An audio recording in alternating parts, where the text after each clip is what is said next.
नमस्कार। पंचतंत्र शिक्षाविद कहानी भेड़िया आया की कहानी।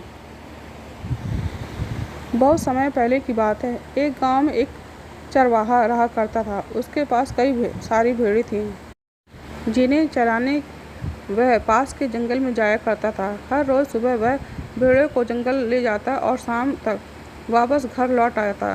पूरा दिन भेड़ घास चरती और चरवाहा बैठा बैठा उगता रहता।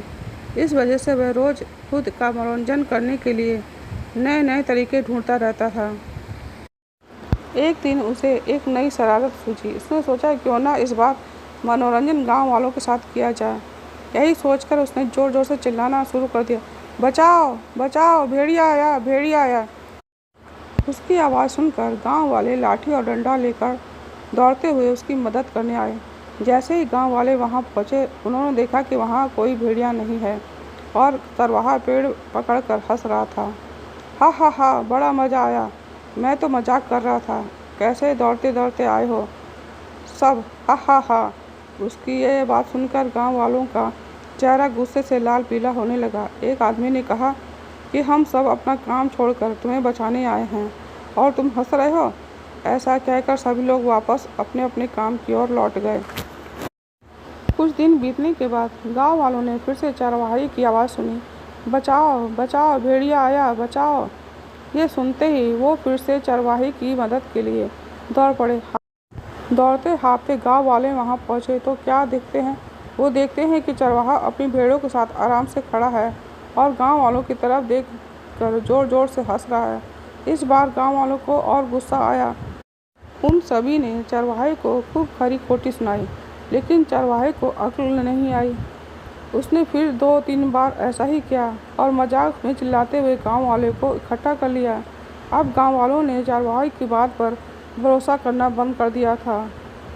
एक दिन गांव वाले अपने खेतों में काम कर रहे थे और उन्हें फिर से चरवाहे की चिल्लाने की आवाज़ आई, बचाओ बचाओ, भेड़िया आया, भेड़िया आया, बचाओ। लेकिन इस बार किसी ने उसकी बात पर गौर नहीं किया। सभी आपस में कहने लगे कि इसका तो काम ही है दिन भर यूँ मजाक करना। चरवाहा लगातार चिल्ला रहा था, अरे कोई तो आओ, मेरी मदद करो, इस भेड़िया को भगाओ।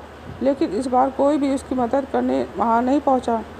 चरवाहा चिल्लाता रहा, लेकिन गांव वाले नहीं आए और भेड़िया एक एक करके उसकी सारी भेड़ों को खा गया। ये सब देखकर चरवाहा रोने लगा। जब बहुत रात तक चरवाहा घर नहीं आया तो गांव वाले उसे ढूंढते हुए जंगल पहुँचे। वहां पहुंचकर उन्होंने देखा कि चरवाहा पेड़ पर बैठा रो रहा था।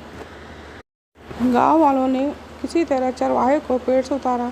उस दिन चरवाहे की जान तो बच गई, लेकिन उसकी प्यारी भेड़ भेड़ियों का शिकार बन चुकी थी। चरवाहे को अपनी गलती का एहसास हो गया था और उसने गांव वालों से माफ़ी मांगी।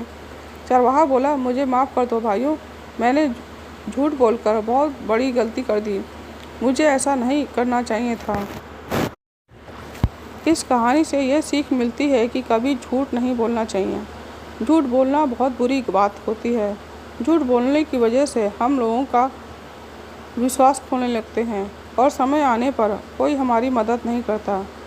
नमस्कार।